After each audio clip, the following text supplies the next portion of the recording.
Pasalamatan nyo sila. Maging proud kayo sa mga nanay nyong OFW o tatay nyong OFW.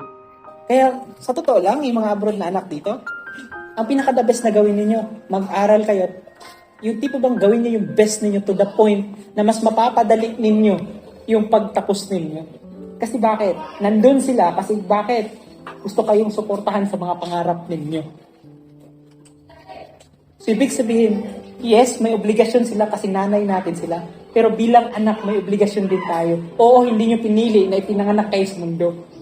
Pero kung ikaw tao ka, alam mo na pwede mo ring tulungan yung nanay mo na mapadali para makauwi siya dito.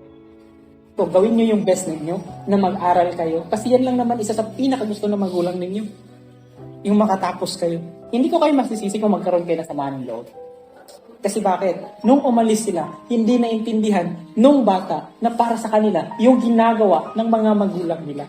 Na kung saan nagtanim sila ng galit, hindi rin natin sila masisisi. 'Di ba? Hindi natin sila masisisi na magtanim sila ng galit sa mga magulang nila. Kasi bakit? Every time na may tatawagan sa eskwelahan, wala sila. Pag birthday mo, nandyan ba siya? Ang tanong ko, matutumbasan ba ng pera yung pangungulila ng isang anak na nangungulila din yung ina? Pero please, kung pwede lang, huwag kayo magkaroon ng sama ng loob. Kasi hindi rin madali para sa umalis na iwan kayo. Kasi hindi rin madali na nakikita kayo dito, may hinihingi kayo, kompleto kayo. Pero anong ulam ninyo? Anong kinakain ninyo? At yung damit mo. Ikaw, kung sakasakaling kayo ngayon, hindi nyo maiintindihan kung ano yung pakiramdam ng pagiging magulang. Na pag humingi yung anak ninyo, hindi nyo mabigyan, ang sakit-sakit sa pakiramdam ng isang magulang. Kung sakali yung mama ninyo nag-abroad o yung papa ninyo nag-abroad, maging proud kayo sa kanila. Hindi dahil iniwan kayo nila, pero naghanap sila ng paraan para lang matulungan na matupad yung mga pangarap ninyo na gusto niyong marating. Kasi mahirap eh. Mahirap.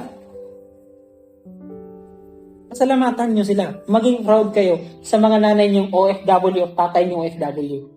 Kasi bakit? Sila yung isa sa mga magulang na gumawa ng paraan para matupad ninyo yung mga pangarap na meron kayo.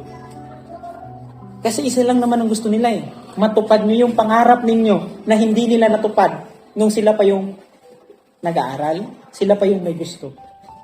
So be proud na OFW yung magulang ninyo. Hindi dahil marami silang maibigay sa inyo. Kundi, isang klase siya ng magulang na sinubukan niya kahit natatakot siya na umalis sa tabi ninyo para sa inyo.